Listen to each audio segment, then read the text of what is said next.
देखो इसमें जो है आपको एक M1, M2, M3, M4 यानी कि ये जो है आपको 5 मोड दिया हुआ है इस डीसी सप्लाई का। पहला मोड में आपको क्या सेट करना है, मोबाइल ऑन करने के लिए। मोबाइल ऑन करने के लिए जिससे M1 दबाया, यहाँ से वोल्टेज है, क्या है आपको 4.2 करनी है, 4.2 हो गया। और एम्पियर आपको कितनी करनी है, देखो एम्पियर जो है आपको इसको दबाएंगे लेफ्ट राइट भी होगा, ठीक है। अब यहाँ से जाएंगे तो इसको 2 एम्पियर पे सेट करेंगे, ओके। ऑन करना, ये 2 एम्पियर हो गया, ठीक है ना। ये इसको सेव हो गया, क्या हो गया। अब देखो जैसे हमने जैसे यहाँ M1 सेलेक्ट करेंगे, M1 वोल्टेज हम कैसे बढ़ाएंगे 4.2 एम्पियर,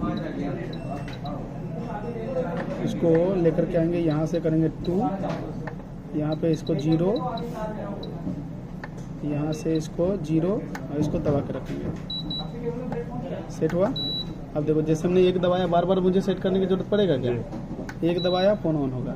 अब दूसरे वाले में हमको क्या करना है, बटन वाले मोबाइल को चालू करना है ना। तो बटन वाले मोबाइल को चालू करने के लिए 3.8 और 1 एम्पियर ठीक है ना, 1 एम्पियर।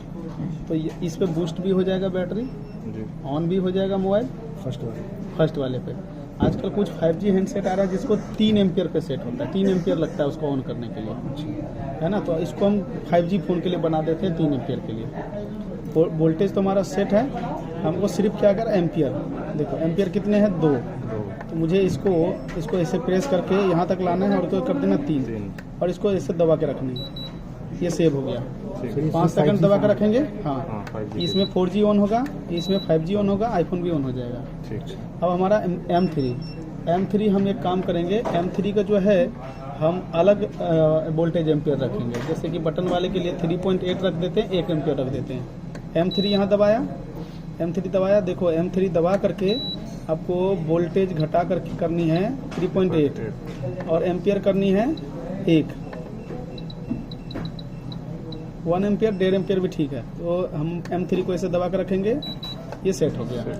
अब M4 करनी है, M4 में हम वोल्टेज को देखो एम्पियर को हम यहाँ से 1 रखेंगे, ठीक है। और अच्छा सॉरी, यहाँ पे हम एम्पियर को 2 रखेंगे, क्या रखेंगे 2। क्यों रखेंगे वो भी मैं बता देता हूँ। क्योंकि हम कोई भी नॉर्मल मोबाइल जो होती है ना, वो चार्जिंग 2 एम्पियर के लिए होता है जी, ठीक ना। 2 एम्पियर तक आराम से चार्ज होता है। और वोल्टेज जो है यहाँ पे हम वोल्टेज जो है आपको वोल्टेज करनी है 5, कितनी करनी है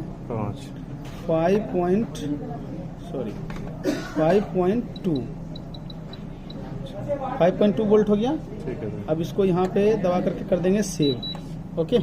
अब देखो 1 में कौन सी मोबाइल चालू होगा 4G, 2 में 5G, आईफोन भी हो जाएगा, 3 में चाइना बटन वाली जैसे जियो वगैरह। 4 में क्या करोगे, अब यहाँ से चार्जिंग हो जाएगा, क्या हो जाएगा, जैसे कि डाटा केबल लाओ, डाटा केबल देखो ये है, जैसे ये फ़ोन है, इसको मैंने यहाँ से, अब देखो यहाँ से हमको चार्जिंग चेक करना, जैसे मैंने डिजिटल चार्जर पढ़ा है ना आज, अब उसको मुझे चेक करना है, तो आपको इस USB में लगा लेनी है।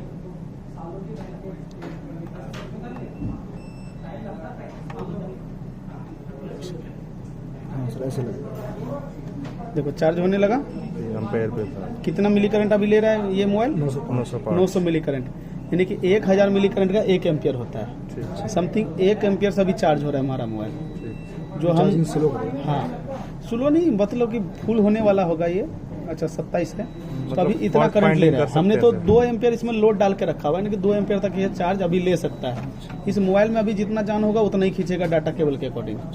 कहने का मतलब आपको डिजिटल चार्जर वाला जो काम है वो भी आपको इसी में मिल जाएगा, है कि नहीं, डिजिटल चार्जर वाला भी। देखो अब इसको हम अगर मोबाइल को ऑन करना है तो कितने एम जाएगा, बार बार इसको छेड़ने का आपको आवश्यकता नहीं है। अब हमको अगर 4G मोबाइल टच वाला मोबाइल ऑन करना है तो M1, अगर मुझे 5G और आईफोन सीधा इस पे गए, है कि नहीं, इसको दबाएं ये बटन वाला। अगर मुझे ये चार्जिंग चेक करना है तो किस पे, समझ में आया कुछ? ठीक है सर। लेकिन इसमें मोबाइल चालू मत कर देना, फोन उड़ जाएगा। चार्जर के लिए बस। हाँ, सिर्फ चार्जर के लिए हमेशा इस पे सेट करके रखना, काम करना M1 दबा के छोड़ देना, ठीक है कि नहीं? दोनों बटन ये क्या है कि अगर इस पे OCB और OPP करंट का प्रोटेक्शन है, अगर इसको कर दोगे ना, देखो इसको बंद ही रखना। जैसे ये देखो ये दोनों चालू है ना, इसको बंद रखना है ना। इसको बंद रखोगे तो आपका मोबाइल जो है आपका बूस्टिंग भी काम करेगा, बैटरी बूस्ट भी होगा। इसलिए जो अभी ये और एक्चुअली यहाँ से करंट आउट हो रहा है अभी, अच्छा अच्छा इस वजह से ये जलेगा, है ना। CB यानी कि करंट, इसका करंट वोल्टेज है इसका आउट हो रहा है। तो यहाँ पे आप बूट केबल लगा लोगे, प्लस माइनस। ओके। तो ये वाला बटन बंद ही रखना, तभी आपका ये जो है शॉर्ट किलर में भी काम करेगा, है कि नहीं? ठीक है। शॉर्ट किलर में भी काम करेगा, तभी ये आपका बैटरी बूस्ट भी करेगा। बूस्ट अगर भी ये करेगा। दोनों बटन चलेगा तो काम नहीं करेगा, ठीक है सर। है ना। अगर बैटरी और एक चीज में और देखो, जैसे ये बटन वाला मोबाइल बहुत कम आता है, हाँ। लेकिन शॉर्टिंग का मोबाइल ज़्यादा आता है ना। शॉर्टिंग जैसे निकालना है तो यहाँ पे हम M3 में यहाँ वोल्टेज हम कर देंगे। अगर शॉर्टिंग निकालना होगा तो 4.2 कितना वोल्टेज कर दोगे? 4.2 4.2। लेकिन एम्पियर कितना रख दोगे? 5। कितना रख दोगे? 5 रख दोगे। और इसको M3 पे हम करके सेव कर दिया। अब देखो क्या करेंगे, एक में मोबाइल ऑन होगा, दूसरे में न्यू वाला हैंडसेट हो जाएगा, तीसरे में आपका शॉर्ट किलर बन गया। क्या बन गया? Short killer. बार बार इसको छेड़ने की जरूरत नहीं, बार बार घुमाओगे तो खराब हो जाती है। ठीक है। ये सब तो उसका है ना एम्पियर के ये लिए, एम्पेयर के ये लिए छेड़ना नहीं है आपको। छेड़ना नहीं है। सर 5 साल हाँ देखो ऐसे बिलिंग करके लेके जाओ। इसको पहले 0 कर दो, फिर यहाँ पे बिलिंग करते जाओ, ये आ गया इस पे, इसको कर दोगे 5। ये ऑटोमेटिक यहाँ पे हमने तीसरा नंबर का था, इसको दबा कर रखो, देखो सेव हो गया। सेव नहीं करोगे तो चेंज हो जाएगा, डन कर दूं सर, होगी। है हाँ। कम हो गया इसका?